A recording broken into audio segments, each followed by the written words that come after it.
So when I was having medical scans in Dubai, a scar, a dark spot was identified on my lung. And I had follow-up tests booked for February. So after the first 30 days, I called up my PA and she said, "Are you coming to Dubai?" I said, "Well, yeah, if they let me go at the end of these 30 days, I'll come to Dubai for my medical tests." They took that conversation and used it in court, saying I'm trying to flee the country and trying to escape the judicial system as motivation for the second month's arrest. And the judge agreed and locked me in jail because I said that I would go to a medical appointment if I was free. And they used that as proof I'm trying to run because they had nothing else. And the judge agreed it for some reason and kept me in jail. Then everything in Romania leaks. So it leaked that I had this medical thing in Dubai, I had a problem with my lungs. And then there's a hospital here, and I decided to go to the hospital here and have it looked at, because although I was not concerned, I thought, you know what, although it's difficult to do procedures in jail, I have time for once in my life. So I decided to go to the hospital here in Romania, and Romania does have some private healthcare, which is actually very high quality. It's not as poor as people think it is. And I went to a private hospital, and I knew it wasn't cancer. I knew it wasn't. I sat down with the doctor and I said, "We're really concerned about this dark spot in your lung." I said, "It's not cancer." He said, "How do you know?" I said, "That's just not my life path. It's not my story."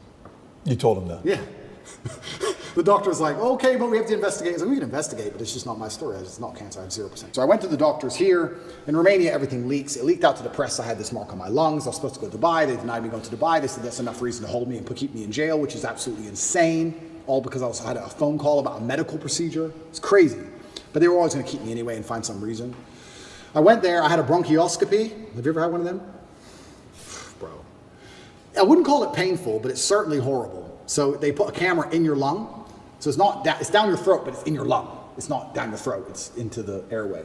So you're trying to vomit and you're trying to cough, and you can barely do either, and they're moving this camera around inside. It's extremely unpleasant. It sucks. I had it 3 years ago in Dallas for the whole allergy thing. Did you have a bronchioscopy? Yeah, they have to knock you out. It's terrible. Yeah. You've had the same procedure. Absolutely. Were you awake or asleep? No, they gave me anesthesia, so I was asleep. Oh, bro, here. What were you? I was awake, Yeah. wide awake.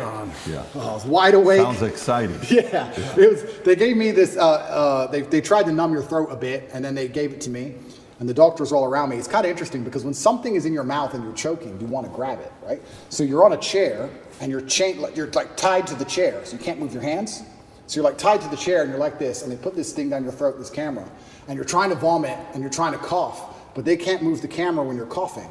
So even the armed guard who took me, the police officer, the guy, he was in the corner of the room, and even he was, I could see on his face, he was like, "Fucking hell." And I don't even want to reenact it because it's probably so horrible to look at, but you're just, like you're trying to vomit, you're trying to cough, you're like, your face is bright red, you can't breathe, and they're like, "Stop coughing, stop coughing, stop coughing," and you have to try and stop coughing for like 2 seconds so they can adjust the camera a bit. It's the worst 20 minutes of my life. It was horrible. They finish that and they go, "Okay, well, the good news is there's precisely 0 smoking damage on your lungs, and your lungs are perfect, but the lesion, whatever it is on the outside of your lungs. It's not on the inside of your lungs. You couldn't see anything." So I completed that procedure, went back to jail. That was a nice evening. Horrible. Anyone who has a bronchioscopy, yeah, go to sleep. Don't stay awake. Horrible. Then they said we have to find it. We have to get a biopsy from the outside of your lungs. So we have to put a needle through your back, a needle like this long, through your back, through your rib cage, to your lung, a CT guided biopsy it's called, and take a piece of it and then pull the needle back out and then do a biopsy on the piece. Now, they're like, "This is an operation. Do you want to have it while you're in jail?" Because the bronchioscopy wasn't much to recover from. I had a really sore throat, whatever. But this is an operation. Do you want to have it while you're in jail? And I was like, well, why not? I'm in jail. I have time. I can't recover, but I have time. So I went for my CT guided biopsy. They put you on your front. They show you the needle. It's like this long. And then they stick it in you, and then they scan you with the biopsy, and they try and see where the mark is, and they adjust the needle, and they scan it. It's like 30 minutes of them shoving this needle in you, trying to get to the right point. And eventually they did the biopsy, and they said, yeah, it's benign. It's some lesion I might have had from when I had pneumonia when I was a kid or something. It's benign. And I said, I told you, I knew that cancer wasn't my life path. I knew it wasn't. But obviously rumors spread like wildfire. Wildfire. Everybody in the States. Especially because I smoke all the time. Right. But it was actually very refreshing to hear that I have 0 smoking damage in my life.